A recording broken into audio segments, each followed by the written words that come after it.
Chapter 4. One of the most difficult things to think about in life is one's regrets. Something will happen to you, and you will do the wrong thing, and for years afterward, you will wish you had done something different.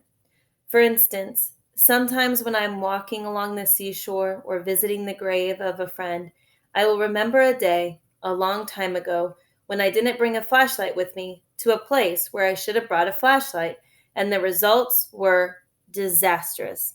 Why didn't I just bring a flashlight? I'd ask myself. Even though it's too late to do anything about it, I should have brought a flashlight.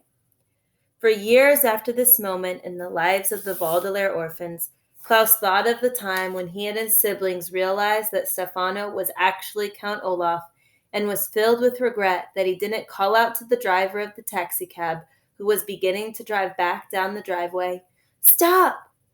Klaus would think to himself, even though it was too late to do anything about it, "Stop!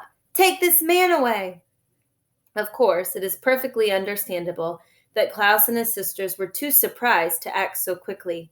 But Klaus would lie awake at night for years later, thinking that maybe, just maybe, if he had acted in time, he could have saved Uncle Monty. But he didn't. As the Baudelaire orphans stared at Count Olaf, the taxi drove back down the driveway, and the children were alone with their nemesis, a word here which means the worst enemy you could ever imagine. Olaf smiled at them the way Uncle Monty's Mongolian mean snake would smile when a white mouse was placed in its cage each day for dinner. "Perhaps one of you might carry my suitcase into my room," he suggested in his wheezy voice. "The ride along that smelly road was dull and unpleasant, and I am very tired." "If anyone ever deserved to travel along Lousy Lane," Violet said, glaring at him, "it is you, Count Olaf. We certainly will not help you with your luggage, because we will not let you in this house." Olaf frowned at the orphans and then looked this way and that as if he expected to see someone hiding behind snake-shaped hedges. "Who is Count Olaf?" he asked quizzically. "My name is Stefano. I am here to assist Montgomery with his upcoming expedition to Peru. I assume you three are midgets who work as servants in the Montgomery home." "We are not midgets," Klaus said sternly. "We are children, and you are not Stefano. You are Count Olaf. You may have grown a beard and shaved your eyebrows, but you still look like the same despicable person, and we will not let you in this house." "Fuda!" Sunny shrieked, which probably meant something like, "I agree." Count Olaf looked at each of the Baudelaire orphans, his eyes shining brightly as if he were telling a joke. "I don't know what you're talking about," he said. "But if I did, and if I were this Count Olaf you speak of, I would think that you're being very rude. And if I thought you were rude, I might get angry. And if I got angry, who knows what I would do?" The children watched as Count Olaf raised his scrawny arms in a sort of shrug. It probably isn't necessary to remind you just how violent he could be, but it certainly wasn't necessary at all to remind the Baudelaires. Klaus could still feel the bruise on his face from the time Count Olaf had struck him when they were living in his house. Sunny still ached from being stuffed into a bird cage and dangled from the tower where he made his evil plans. And while Violet had not been the victim of any physical violence from this terrible man, she had almost been forced to marry him, and that was enough to make her pick up his suitcase and drag it slowly toward the door to the house. "Higher," Olaf said. "Lift it higher. I don't want it dragged on the ground like that." Klaus and Sunny hurried to help Violet with the suitcase, but even with the three of them, carrying the weight made them stagger. It was misery enough that Count Olaf had reappeared in their lives just when they felt so comfortable and safe with Uncle Monty. But to actually be helping this awful person enter into their home was almost more than they could bear. Olaf followed closely behind them, and the three children could smell his stale breath as they brought the suitcase indoors and set it on the carpet beneath the painting of the entwined snakes. "Thank you, orphans," Olaf said, shutting the door behind them. "Now, Dr. Montgomery said my room would be waiting upstairs. I suppose I can carry my luggage from here. Now, run along. We'll have lots of time to get to know one another later." "We already know you, Count Olaf," Violet said. "You obviously haven't changed a bit." "You haven't changed either," Olaf said. "It is clear to me, Violet, that you are as stubborn as ever. And Klaus, you are still wearing those idiotic glasses from reading too many books. And I see that little Sunny here still has 9 toes instead of 10. "What are you talking about?" Klaus said impatiently. "She has 10 toes, just like everybody else." "Really?" Olaf said. "That's odd. I remember that she lost one of her toes in an accident." His eyes shone even brighter, as if he were telling a joke, and he reached into the pocket of his shabby coat and brought out a long knife, such as one might use for slicing bread. "I seem to recall there was a man who was so confused by being called repeatedly the wrong name that he accidentally dropped her knife on her little foot and severed one of her toes." Violet and Klaus looked at Count Olaf and then at the bare foot of their little sister. "You wouldn't dare," Klaus said. "Let's not discuss what I would or would not dare to do," Olaf said. "Let's discuss, rather, what I'm going to be called for as long as we're in this house together." "We'll call you Stefano if you insist on threatening us," Violet said, "but we won't be together in this house for long." Stefano opened his mouth to say something, but Violet was not interested in continuing the conversation. She turned on her heel and marched primly through the enormous door of the reptile room, followed by her siblings. If you or I had been there, we would have thought the Baudelaire orphans weren't scared at all, speaking so bravely like that to Stefano, and then simply walking away. But once the children reached the end of the room, their true emotion showed clearly on their faces. The Baudelaires were terrified.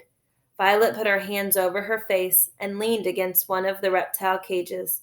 Klaus sank into a chair, trembling so hard that his feet rattled against the marble floor, and Sunny curled up into a little ball on the floor, so tiny you might have missed her if you walked into the room. For several moments, none of the children spoke, just listened to the muffled sounds of Stefano walking up the stairs and their own heartbeats pounding in their ears. "How did he find us?" Klaus asked. "How did he get to be Uncle Monty's assistant? What is he doing here?" "He vowed that he'd get his hands on the Baudelaire fortune," Violet said, taking her hands from her face and picking up Sunny, who was shivering. "That was the last thing he said to me before he escaped. He said he'd get our fortune if it's the last thing he ever did." Violet shuddered and did not add that he'd also said that once he got their fortune, he'd do away with all 3 of the Baudelaire siblings. She did not need to add to it. Violet, Klaus, and Sunny all knew that if he figured out a way to seize their fortune, he would slit the throats of the Baudelaire orphans as easily as you or I might eat a small butter cookie. "What can we do?" Klaus asked. "Uncle Monty won't be back for hours." "Maybe we can call Mr. Poe," Violet said. "It's the middle of business hours, but maybe he'd leave the bank for an emergency." "He won't believe us," Klaus said. "Remember when we tried to tell him about Count Olaf when we lived there? He took such a long time to realize the truth, it was almost too late. I think we should run away. If we leave right now, we could probably get to town in time to catch a train far away from here."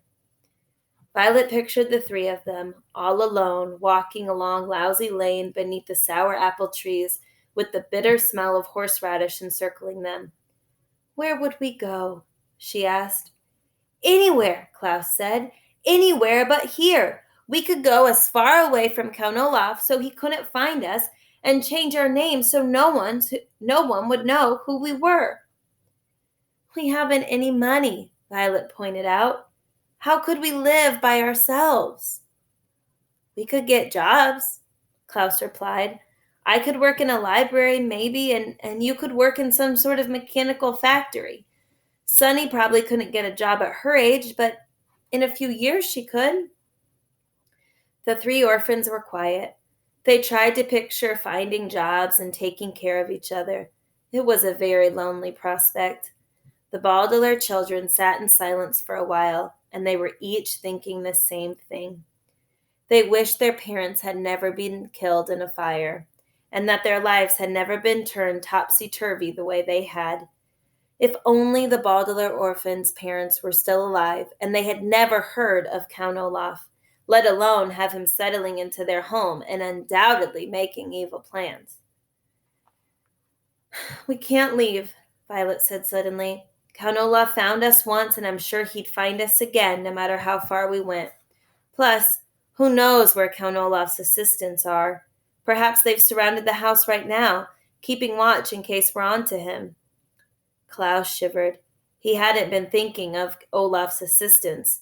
Besides scheming to get his hands on the Baudelaire orphans, Olaf was the leader of a terrible theater troupe, and his fellow actors were always ready to help him with his plans. They were a gruesome crew, even more terrifying than the next.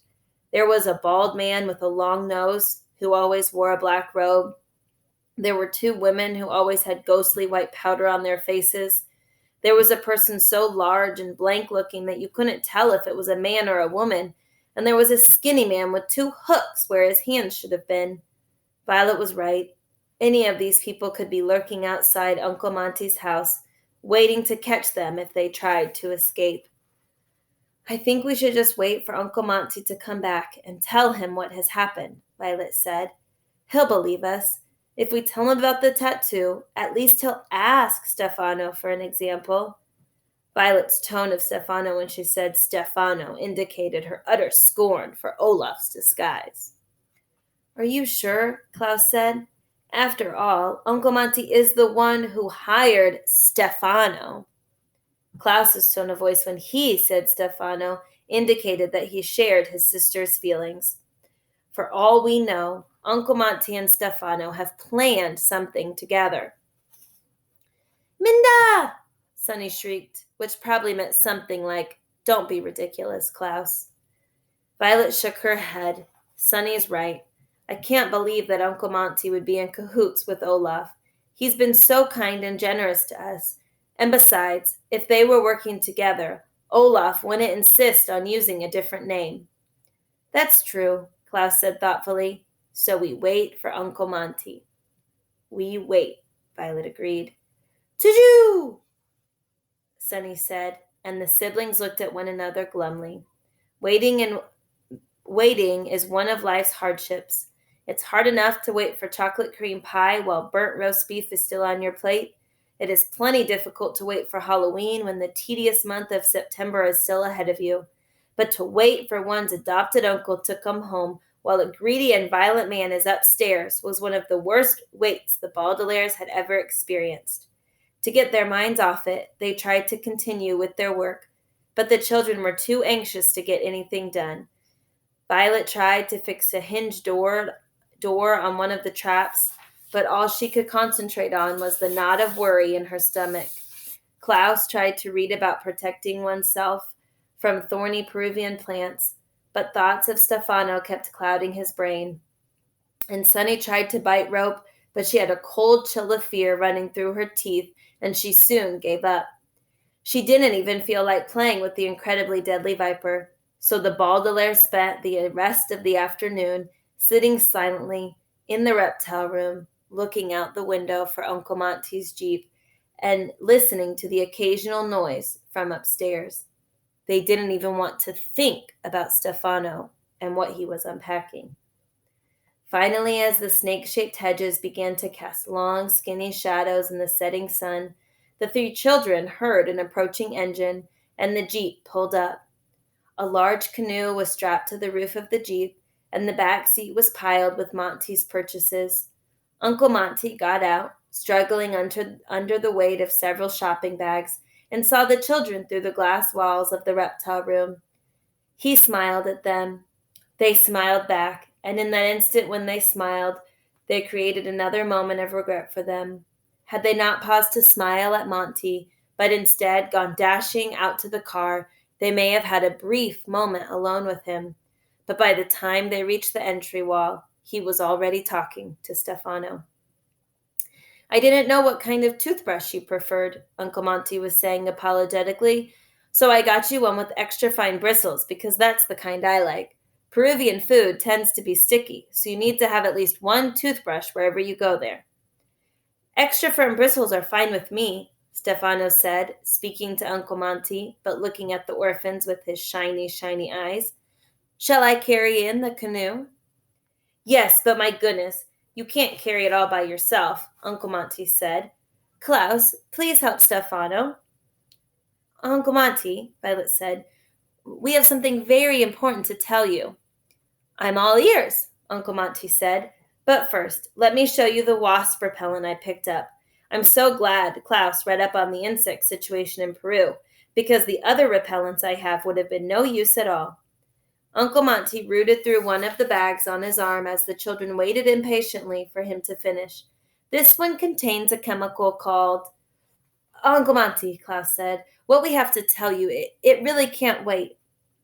Klaus, Uncle Monty said, his eyebrows rising in surprise.